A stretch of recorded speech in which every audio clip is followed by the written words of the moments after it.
Y'all ready to blaze away or what?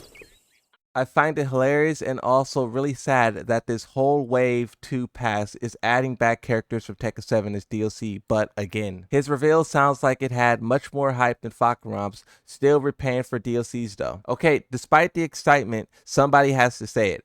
Are we going to ignore the fact that they're both DLC again instead of base roster? I don't mean to be that person, but some of y'all are getting played. Tekken said empty your pockets and y'all will do it. Shaking my head. I usually like old characters coming back, but not when it's a character that shares a moveset with someone else. Literally just recycle DLC. Every last one of these characters should have been base roster. As much as I like Anna, I hate having to pay for her a second time. From season 1, you then have season 2. And season 2 is reselling a lot of DLC once more. At least Eddie and Heihachi were base roster in Tekken 7. Lydia is the only character who is truly a resold. All of them fall under the classification of repeat. But in season 2, now we're in the territory where all of these characters were resold. And some players, they don't like this. They don't like buying Armor King and Anna twice once more. And I fully understand that. Even though I think this problem is unescapable, I fully understand where those players are coming from. VTEC King has donated $10 and says I buy DLC to support the game that I play all the time. I don't want it to fail. Tom Tun has donated $5 and says it's stupid take that's like paying mafia leg breakers because you don't want your legs broken, instead of providing a service worth paying. So you guys gotta let me know if you disagree with this. Well, here's my take. These 4 characters should not have been base roster. No Shahid, no Zafina, no Panda, no Leo. I understand that there's someone out there who loves those characters, but it's way too many characters to be playing around with a low usage scrub like Shahid. That's was Tekken's original flaw, is that they put so many trash characters on the base roster for whatever justification. And in Tekken 9, I hope they learn from this. What's your opinion on fighting game repeat DLCs? Sadly, this is the thing that just happens now. All these fighting games have such a huge cast of characters with so many that could be considered franchise stapled. Even with a roster of 30 plus, while also minimizing newcomers, there's still bound to be staples left out. So it says it depends on factors. How many repeat DLCs exist in the past? Are the repeat characters any different from their previous versions? And how is the base roster structured? Tekken 7 had a bigger roster than Tekken 8 by 4 characters, but Tekken 7 also had way more new characters. This problem of recycling DLCs is caused by Tekken 7's bad base roster. If Tekken 7 never had Gigas, Katarina, Lucky Chloe, and instead had like Lei, Marduk, Julia, boom. This situation looks very different. Tekken 8 is suffering from Tekken 7's mistake of putting 10, technically 8, new characters that are all kind of terrible. Because they put these 8 new characters, they then had to release Season 2, which is 5 returning characters.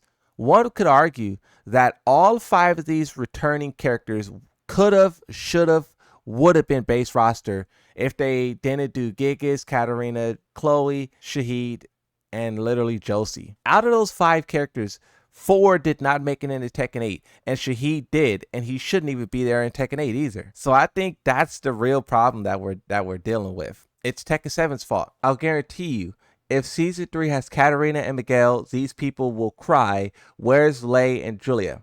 And if Season 3 had Lei and Julia, the same people will cry, "How was Bamco just recycling DLC?" So which do y'all want? Popular picks or characters that haven't been DLC yet? VTEC King has donated $5 and says I want it all, I want extras to the game. How many of you are upset that they are reselling the same DLCs from Tekken 7? Put a 1 in the chat if that's you. Now, if you are upset that they're reselling anything from Tekken 7, put a 2 in the chat. If you aren't upset at all and you're fully open to buying whatever, repeat, recycles, whatever, put 3. I think it's kind of slimy to put the most successful characters in Tekken 7 usage-wise as DLC. Armor King and Fakromam should have been base roster, and they intentionally withheld those characters because they knew they would make a lot of money. That's slimy. That is where I get upset. The players who are upset about Tekken reselling characters like Armor King, Anna, Fakromam, Lydia, Why isn't that frustration and anger extended to stages? In Tekken 8, there has been multiple instances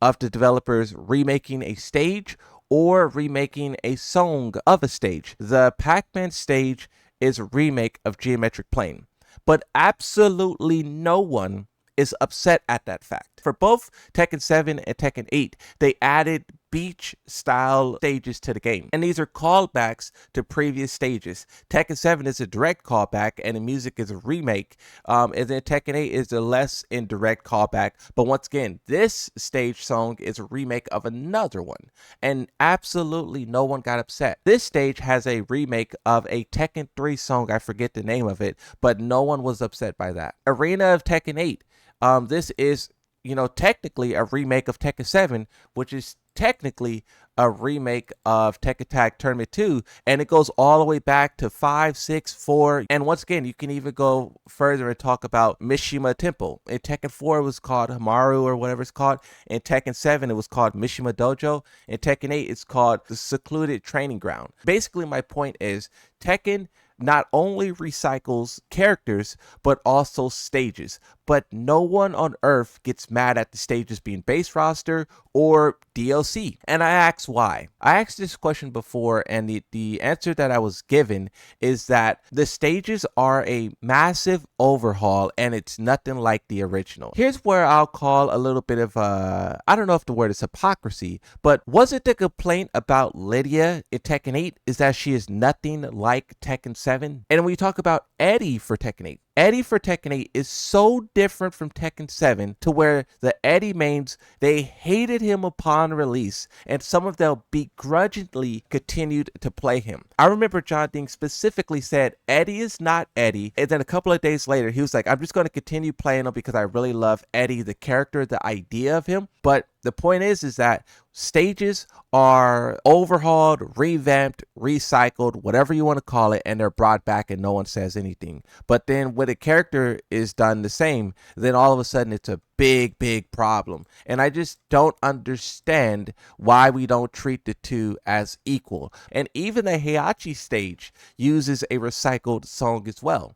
But once again, no complaints. Something that people talk about for future stages is how they want Moonlight Wilderness to return. So where do we draw the line on recycling? Some people believe that Tekken isn't a Tekken game without a dragon's nest. In Tekken 7 it returned, and then people wanted to return again in Tekken 8. Tom Ton has donated $5 and says Tekken 8 is just Tekken 7, just spank my wallet, thank me twice, pay me twice, but don't ask for SHT edition. I feel this way about skins and outfits being, recycled for a price, but I don't feel the same way about a stage or a character. That's the whole point that I'm trying to highlight, is how like we feel different about different things. You may be upset about a character showing up twice, but what about a stage? But what about an outfit? What about Kunimitsu's outfit being given to everyone? I'm just trying to give you guys as many ideas to think about so that we could really understand what's happening here, because it is an interesting conversation.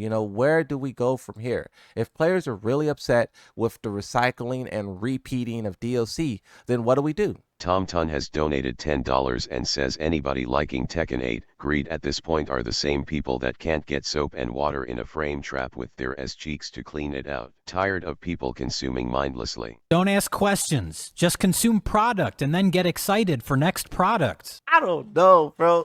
I get it. I get it from all sides. I don't feel like anyone is wrong.